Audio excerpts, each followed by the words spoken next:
എല്ലാ പ്രിയപ്പെട്ട cartoon പ്രേമികൾക്കും ഹക്കോസ് cartoon അക്കാഡമിയുടെ പുതിയൊരു വീഡിയോയിലേക്ക് സ്നേഹപൂർവ്വം സ്വാഗതം. വികസനമാണ് ഇന്നത്തെ കാർട്ടൂണിൻ്റെ തീം. എവിടെ തിരിഞ്ഞു നോക്കിയാലും പൂത്ത വികസനമാണിപ്പോൾ. മറ്റേ റോഡ്, പാലം, മറ്റ് IT സംവിധാനങ്ങൾ, ഇവിടെയെല്ലാം പൂത്ത വികസനമാണ്. സ്മാർട്ട് സിറ്റി, സ്മാർട്ട് റോഡ്, അങ്ങനെ എവിടെ തിരിഞ്ഞൊന്ന് നോക്കിയാലും അവിടെല്ലാം പൂത്ത വികസനമാണ് നടക്കുന്നത്. മറ്റേ വികസനത്തിൻ്റെ നേർസാക്ഷ്യം നമ്മൾ കുറച്ച് നാളായിട്ട് ഈ NHലും ഒക്കെ കാണുന്നുണ്ട്. പിന്നെ ഇവരുടെ ഇപ്പോൾ കരുവന്നൂർ ബാങ്കിൻ്റെ കുറ്റപത്രത്തിൽ പ്രതിയാക്കിയിരിക്കുന്നവരുടെ കാര്യവും പാർട്ടി പ്രതിയായ കാര്യവും മറ്റേ വികസനത്തിൻ്റെ പുതിയ മേച്ചിൽപ്പുറങ്ങളും ഒക്കെ നമ്മൾ ഈ കരുവന്നൂർ ബാങ്കിൻ്റെ കേസിലും നിരവധി കണ്ടു കഴിഞ്ഞു. വികസനം എന്ന് പറയുന്നുണ്ടെങ്കിലും എവിടെയാണ് വികസിച്ചത്, എന്താണ് വികസിച്ചതെന്നൊക്കെ നമുക്ക് ഈ ജനങ്ങൾക്ക് നന്നായിട്ട് മനസ്സിലായി. പക്ഷേ നമ്മളിന്ന് വരയ്ക്കുന്നത് ആ ഒരു ബേസിലല്ല. ഈ വികസനത്തിൻ്റെ അഴിമതിയുമായിട്ട് ബന്ധപ്പെട്ടിട്ടുള്ളൊരു കാർട്ടൂണല്ല. വികസനം നേരായ അർത്ഥത്തിൽ തന്നെ കണ്ടുകൊണ്ടുള്ള ഒരു കാർട്ടൂണാണ്.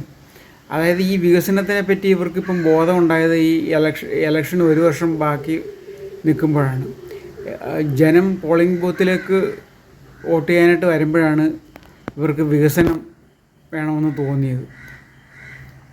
അപ്പോൾ ഈ നമ്മൾ അന്തിക്രിസ്തു എന്നും ഒക്കെ പറയുന്ന കണക്ക് ഒരു അന്തി വികസനമാണ്. അതായത് ഇറങ്ങിപ്പോകുന്നതിൻ്റെ തൊട്ട് മുമ്പുള്ള ഒരു വികസനം, അന്തിവികസനം. അപ്പോൾ ഈ അന്തിവികസനത്തിനെ പറ്റിയാണ് ഇന്നത്തെ കാർട്ടൂൺ. എല്ലാ മാന്യപ്രേക്ഷകരും ഇത് കണ്ടിട്ട് അഭിപ്രായം അറിയിക്കണം. ലൈക്കും ഷെയറും കമൻറ്റും എല്ലാം തന്ന് സഹായിക്കണം. ഈ തരത്തിൽ ഒരു പൊളിറ്റിക്കൽ സംഭവവികാസങ്ങളുടെ നേർസാക്ഷ്യം വിശകലനം ചെയ്യുന്ന ഒരു കാർട്ടൂൺ പങ്ക്തിയായിട്ടുള്ളൊരു ചാനൽ ഇത് മാത്രമേ ഉള്ളൂ. അതുകൊണ്ട് എല്ലാവരും എന്നെ പ്രോത്സാഹിപ്പിക്കണമെന്ന് വിനീതമായി അപേക്ഷിക്കുകയാണ്.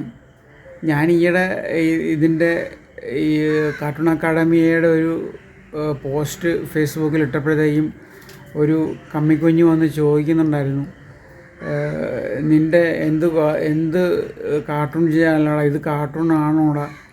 അതായത് മറ്റേ ഒരു പാർട്ടിയുടെ പ്രശ്നങ്ങൾ മാത്രമേ നീ കാണത്തുള്ളൂടെന്നൊക്കെ ചോദിക്കുന്നുണ്ടായിരുന്നു.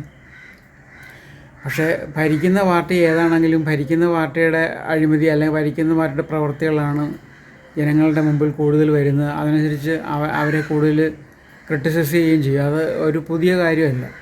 ഉമ്മൻചാണ്ടി ഉണ്ടായിരുന്ന സമയത്ത് ഉമ്മൻചാണ്ടിയെക്കുറിച്ച് ഒരു പുസ്തകം നിറയെ ഉമ്മൻചാണ്ടിയുടെ കാർട്ടൂൺ ഞാൻ വരയ്ക്കുകയും അത് പുസ്തകമാക്കി അദ്ദേഹത്തിന് തന്നെ കൈമാറുകയും ചെയ്ത ആളാണ്. അതുപോലെ തന്നെ മൻമോഹൻ സിംഗിനെ പറ്റിയും കെ കരുണാകരനെ പറ്റിയൊക്കെയുള്ള അവർ ചെയ്തുകൊണ്ടിരുന്ന സമയത്തെ പ്രശ്നങ്ങളെപ്പറ്റി വരച്ചിട്ടുണ്ട്. അതുപോലെ ഇപ്പോൾ പിണറായി വിജയൻ ഭരിക്കുന്നു. പിണറായി വിജയനാണ് കൂടുതൽ കാര്യങ്ങൾ ചെയ്യുന്നത്. പിണറായി വിജയൻ്റെ ഈ കേരളത്തിലെ ജനങ്ങളെ മുഴുവൻ നോക്കുന്നത് പിണറായി വിജയനെയാണ്. പിണറായി വിജയൻ്റെ ഓരോ ചെറിയ തെറ്റുകൾ പോലും നമ്മൾ വിമർശിക്കും. അല്ല, അസൂയപ്പെട്ടിട്ട് കാര്യമില്ല. അത്തരം ഒരു കാർട്ടൂണാണ് ഇന്നും വരയ്ക്കുന്നത്. അപ്പോൾ എല്ലാവരും ഈ രാഷ്ട്രീയ അന്തസത്ത ഉൾക്കൊണ്ടുകൊണ്ട് ഈ കാർട്ടൂൺ ആസ്വദിക്കുമെന്ന് കരുതുന്നു. നമുക്ക് നേരെ കാർട്ടൂണിലോട്ട് പോകാം. ഇതാണ് റഫ്. നമുക്കിതിൻ്റെ ഇഞ്ചിങ്ങിലോട്ട് കിടക്കാം.